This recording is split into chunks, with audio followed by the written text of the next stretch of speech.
Thank you. Appreciate it. Yeah. I hope everyone can see me and both hear me. I think yes. Okay. Guys, Yes. okay. Yes. Yes, Okay. fine. Okay, fantastic. So let me share my screen there and get going. So hey everyone, thanks for having me here. I'm Mady Mantha. I'm a senior NLP evangelist at Rasa. I'm also a machine learning engineer, and I spent a few years building machine learning driven products and services for the enterprise. So I'm really excited to be here and to talk to you all about what we need to build scalable contextual AI assistants in production.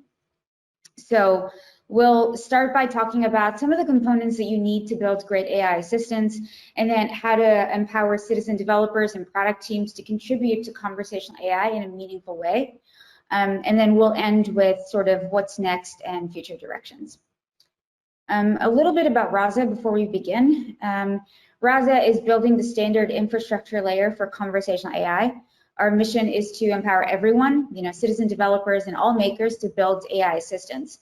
So if individuals are building AI assistants, Rasa provides the open source tools and software to do that. So we strongly believe that you don't have to be a machine learning engineer or a data scientist to really contribute to conversational AI.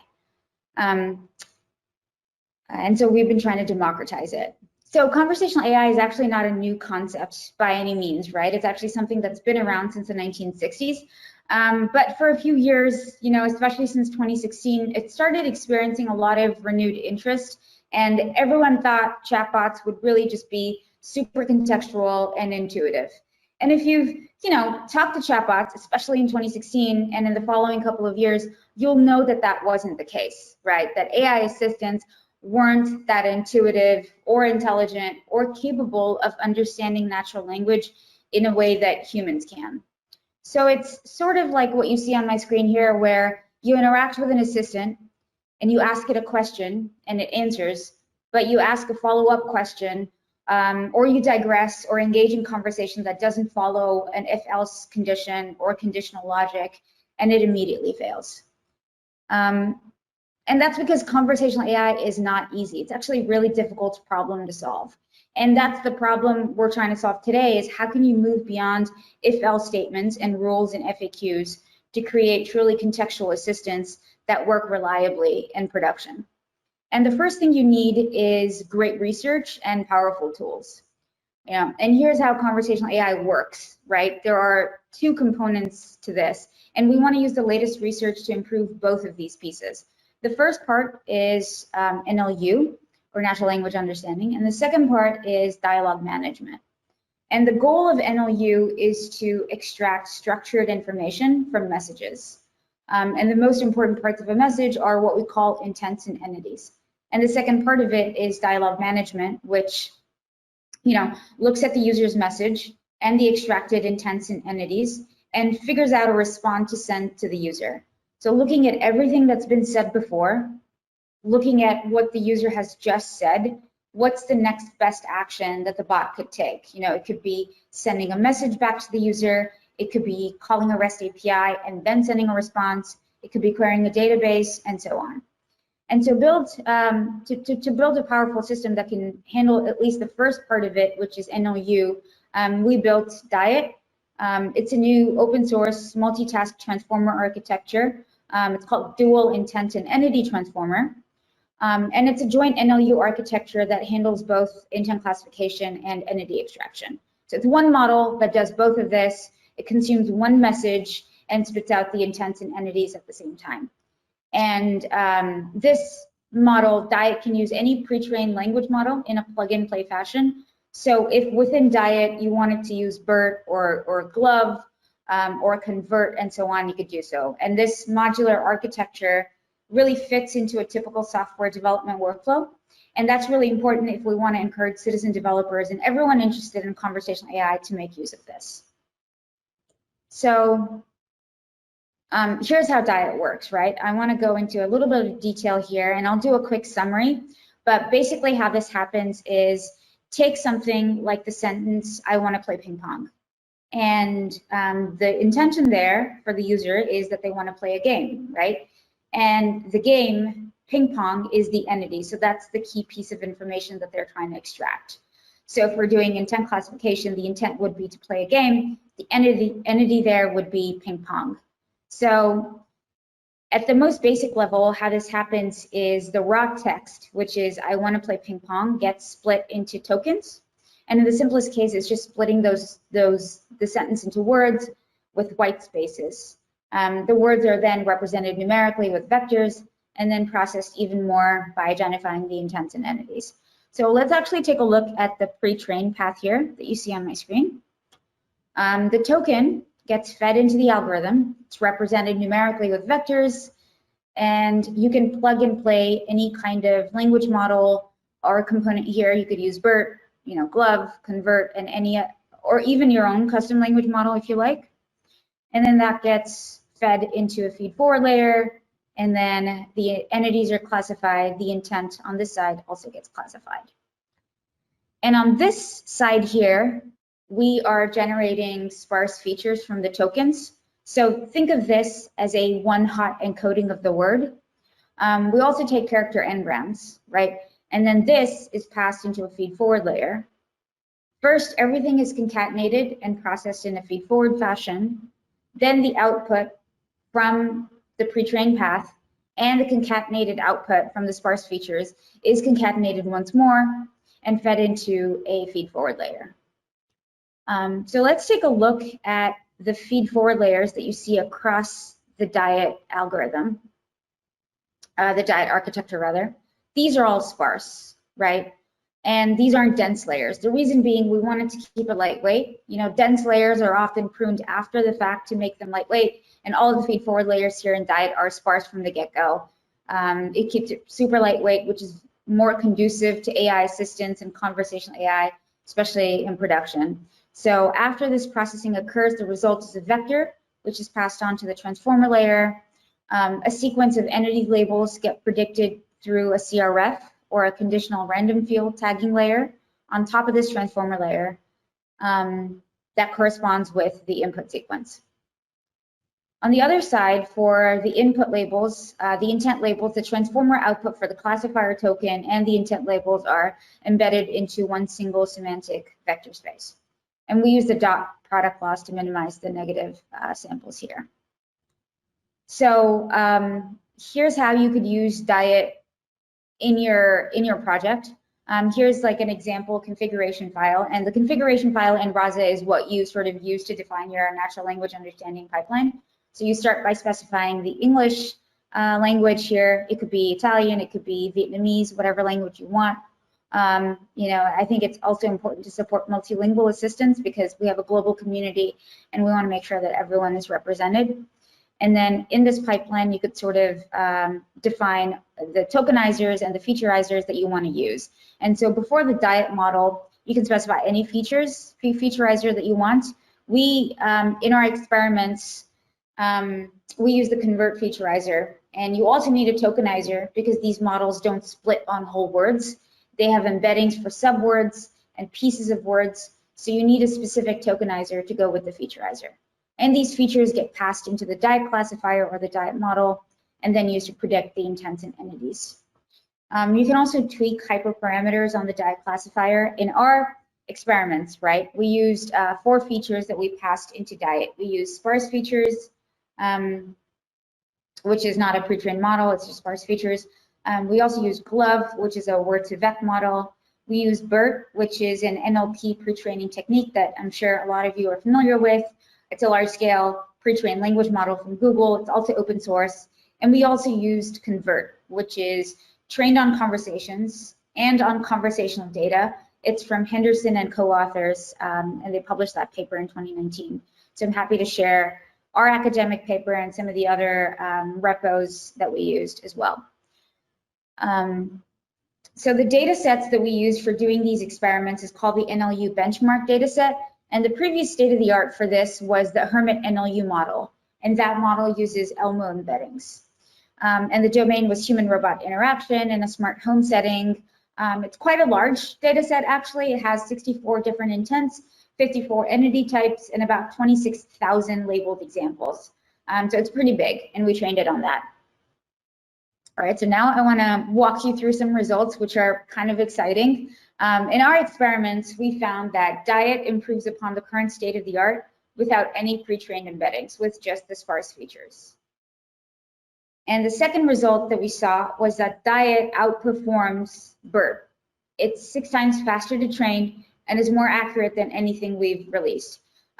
So large-scale language models generalize well across tasks, right? And that's the main reason for wanting to use them. But they're also computationally super expensive, but diet outperforms these models and is very lightweight, and it fits into a typical software development workflow. So that result for us was kind of exciting to see.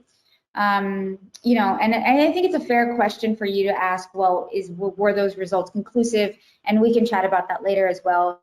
But in our experiments, when we used that particular data set, we saw that it worked somewhat better, which was rewarding to see.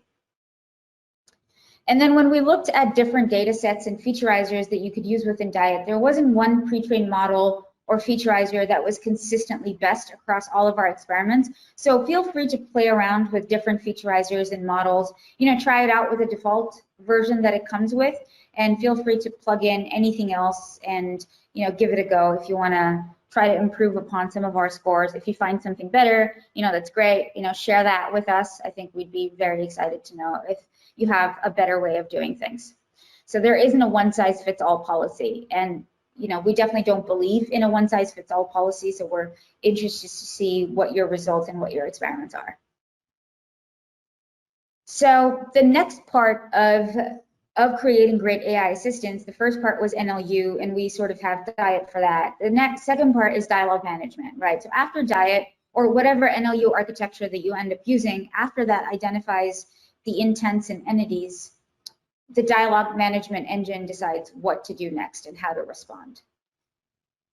And with systems that don't go beyond rules and FAQs, for AI assistants that just use single turn interactions, it can be a challenge to respond to conversations that are not linear and to conversations that are actually multi-turn, right? Because real conversations, especially with real users, don't follow the happy path. They often deviate from a linear or sequential path. If you take a look at this use case here on my screen, the assistant in this particular case was ready to help the user purchase something and to do a checkout on their behalf, right? And at the end there, instead of the user saying, yep, you can use that card, I'm good with that order, they asked a follow-up question. They asked, do I still have credit on my account from the refund that I received? So they asked a follow-up question. The main task, which was to do checkout, has to be placed on hold, and this sub-dialogue that you see has to be handled first. So in this particular case, the AI assistant handled that, moved on, and said, all right, you know, I can use the credit that you have in your account, shall I place the order, right? But users will always want to loop back to earlier topics. In this case, even after the assistant said, shall I place the order? The user says yes. The assistant said, cool, you know, you should have your items tomorrow. The user said, hey, by the way, did you actually end up using my credit, right? So they'll loop back to earlier topics and continue to interject in ways that you can't anticipate. And you simply can't anticipate human behavior. You know, it's a challenge to use synthetic conversations or engineered data to build a production-ready assistant. In my experience, synthetic conversations don't end up matching, you know, maybe they match 20% of what actually happens in production and not more. If you want to build an AI assistant that has to automate, let's say, like 30% of conversations, right? Then you have to be able to handle sub-dialogues, chit-chat, user corrections, and other things that happen in natural conversations and dialogues. You also need to make iterative improvements and train your model so it can actually mirror what happens in production, and it can work reliably that way. So, you know, if you have sub-dialogues and follow-up questions, we have to find a way to try to handle that complexity, right? We have to try to find a way to handle these multi-turn interactions in conversational AI. And people typically use a recurrent neural network for this, and it makes sense because recurrent neural networks are not stateless. They have memory cells or a special memory effect that allows information to persist. And as a result, they can keep track of context. So here on this diagram, we have a series of outputs, right? We have Y1, Y2, and Y3. So think of those as your outputs right here. And these are the predictions that your model has to make in order to respond to the user. At Y1, the prediction here that it had to make was this question that it had to ask. You know, your total's $15. Can I use the card that you used last time? And at Y2, the prediction it had to make was just to listen to user input. So it's something like an action underscore listen or something like that. User says yes, it's listening for that input, so it can go on to the next prediction, which is Y3, which is saying, all right, I will do that for you. You should have your items tomorrow. And the W's that you see are weights. So the input is multiplied by a set of weights.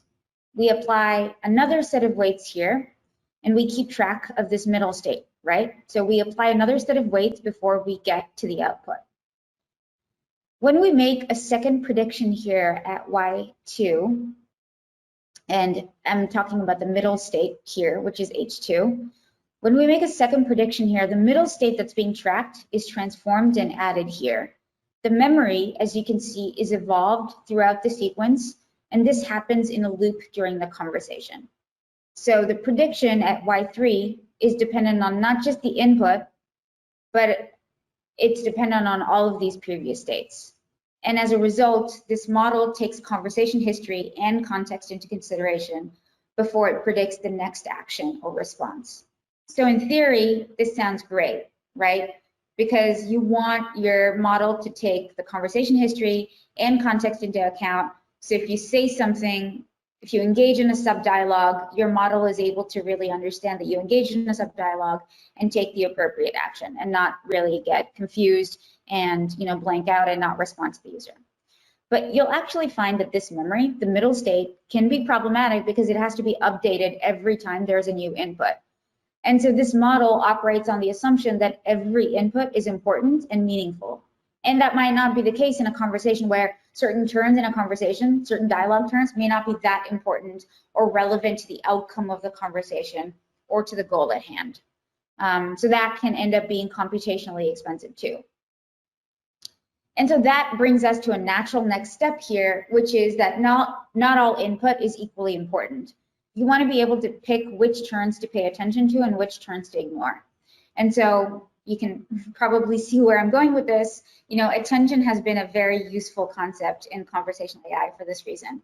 So in this example, which is actually from a Google blog post, is the connection between the word it and the words preceding it. So in the first example, you'll see the animal didn't cross the street because it was too tired, right?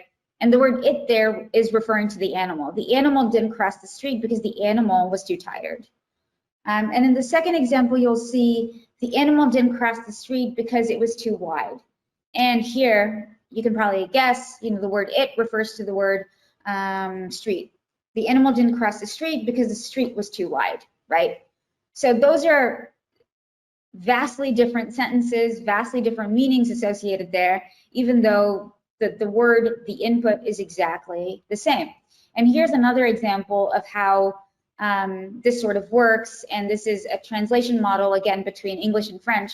You can see how the model is paying different attention to different words in the input, and it's producing all of these tokens. So some of these words have a pretty straight one-to-one correspondence, right? And then some of them are not so simple, and they have contributions from a lot of the previous pieces in the sentence.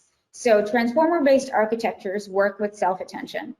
And you're looking at the sequence to produce the next token, and that can be a better way to avoid bottlenecks and to handle conversations is by using a transformer-based architecture. And so we came up with a policy called the transformer embedding dialogue policy, and we found that it can really untangle sub-dialogues and engage in naturally sounding multi-turn conversations. And this is also open source, so feel free to check this out and plug and play or change it up if you like. So the TED policy uses a transformer-based architecture, specifically self-attention, which is a mechanism in machine learning, where the model learns which conversation turns to pay attention to and which ones to ignore in order to complete a task at hand. So if the task here is to perform order checkout, and the user starts saying things like, hey, by the way, are you a chatbot? Can you tell me a joke? And things like that. They engage in chit chat. The model learns to ignore it. So on this side, we have a typical story, a typical conversation between the user and the chatbot. And on this side here, we plotted attention. So as you can see, when the user started engaging in a lot of chit chat and they weren't cooperating with the chatbot, the model actually stopped paying attention. So it learned to ignore these turns. And then down here, when the user starts cooperating again, the model learned to pay attention and it recovered pretty nicely, and the model started paying attention again and responding when the user started cooperating. So this can be pretty useful because this way we're not creating a huge bottleneck and we're still able to recover pretty nicely at the end when the user starts cooperating with the chatbot again. So you could even add more chit chat, you could add more corrections. For instance, you're ordering a pizza and you say, all right, I want a pizza with, mushrooms and so forth. And then you're like, oh no, I changed my mind. I actually don't want mushrooms. Change that up, right? So you want something to handle naturally sounding dialogues in that way. And you should be able to issue corrections, tell jokes, or digress, and the chatbot should be able to understand you. So what TED does is effectively uses these examples and all of this training data, and it's able to better generalize from them. It looks at previous conversations, trains on them, and then when it sees something unexpected or something it hasn't seen before, it's better equipped to make a reasonably confident prediction as to what should happen next. And then based on that prediction, what it should respond with. So no rules, but we're just using data and machine learning, specifically self-attention, to solve for sub-dialogues and multi-turn interactions. So far we talked about when you're trying to build chatbots, the first thing you need is research. And we wanted to use research to improve both natural language understanding, which is intent classification and entity extraction. And also we wanted to use research to handle dialogue, untangle sub-dialogues, and to really engage in multi-turn interactions without a whole lot of rules and if-else statements and state machines, right? But in order to build great AI assistants, research isn't enough. You also need proper software engineering best practices, and that's why developers are very important to building great AI assistants.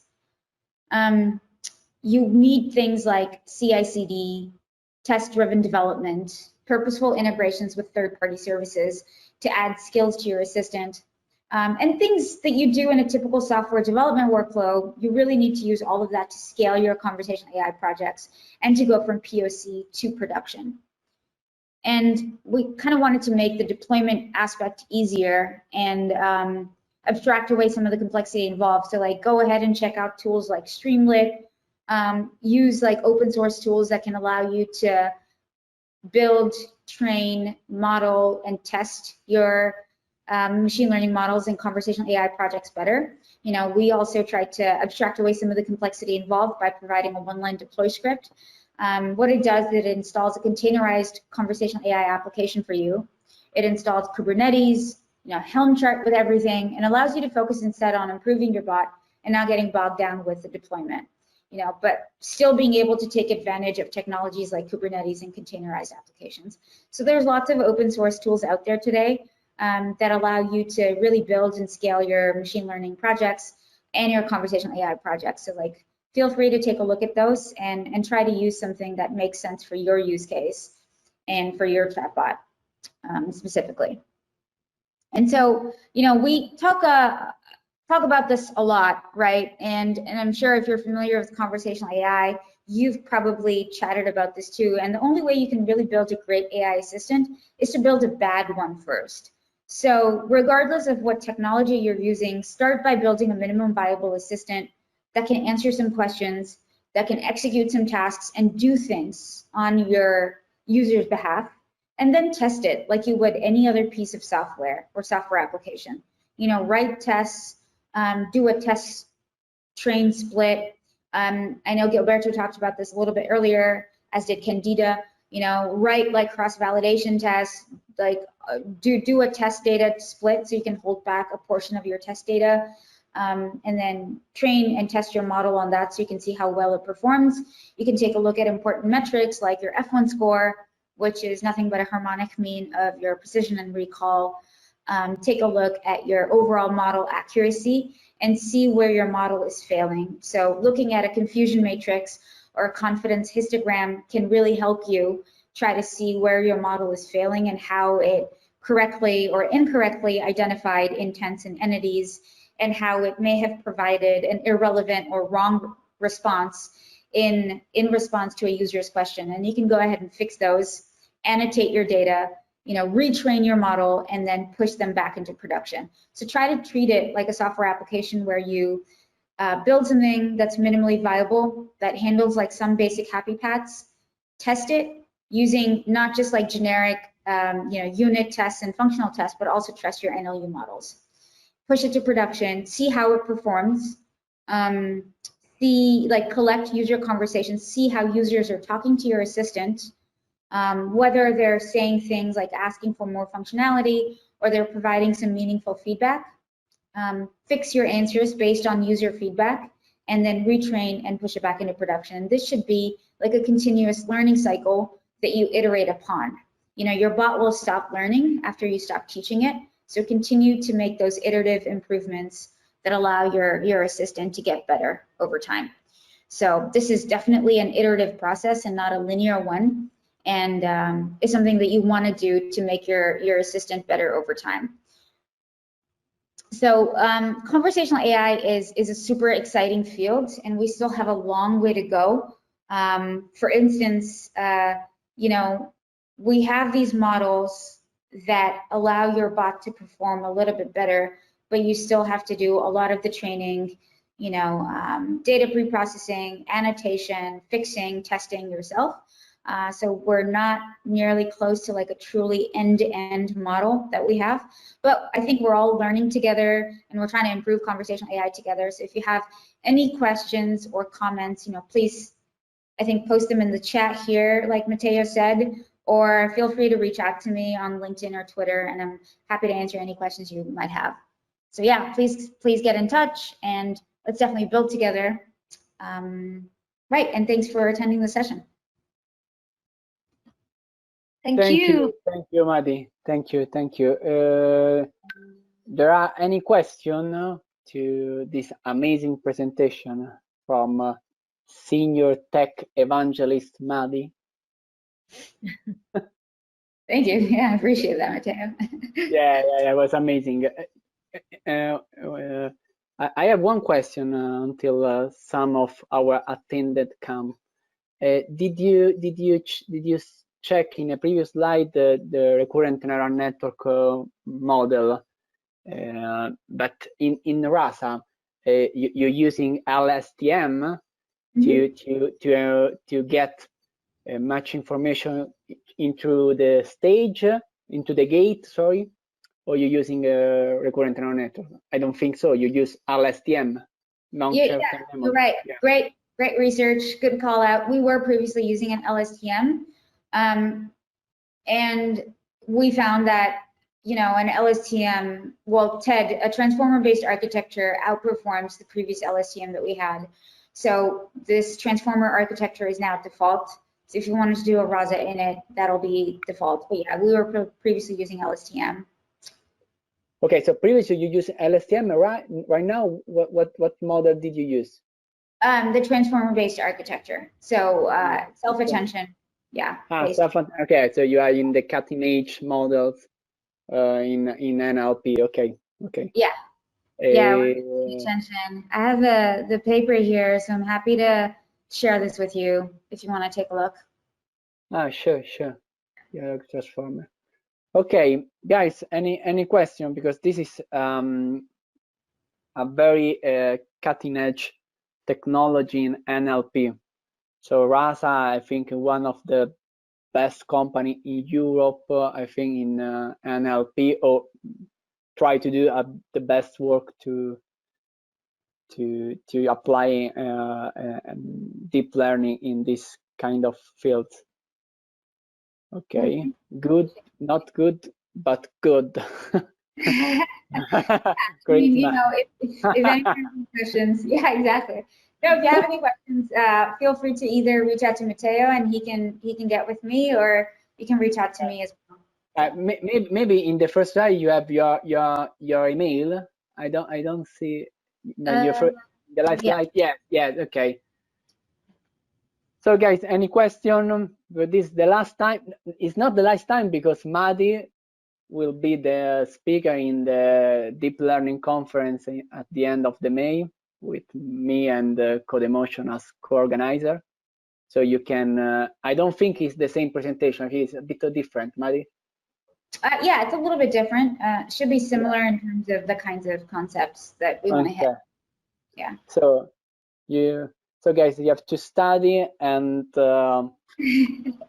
take a question for bring a question from the next presentation. Yeah. So any question? Stella. Okay. Okay, now that Raffaele are saying excellent talk. So thanks, Mady. First, yeah, I learned a new Italian word today. Allora. Love that word. That means okay or got it or something, right? So okay, yes. but the post from Alessandro Majorani is not good but God. Great, Mady. Did you check? Okay, awesome. I'll take that, right? the God of NLP. Oh, whoa. Way too generous and kind. Thank you very much. Maybe God is okay. Grazie Fabiana. Okay, very okay. Okay, so this is the end of this meetup. So we'll see Fabiana the next month. I think 17 June. Am I right, Fabiana? I think 17 June. I don't remember you. Okay. Don't worry. Check our website. Yeah, June but the 17, first date is June. on 27. No, the deep learning meetup. Okay, yes, the deep learning conference with CodeMotion is May 27, and the next meetup from Deep Learning Italia is June 17. So thank you CodeMotion for hosting us. Ci vediamo al prossimo meetup. Thank you, Mady. All right, thanks everyone. Bye. Thank you. Thank you so much. Thank you Gilberto. Thank you Candida. Thank you. Ciao Bye. ragazzi, grazie. Ciao. Bye bye. Ciao.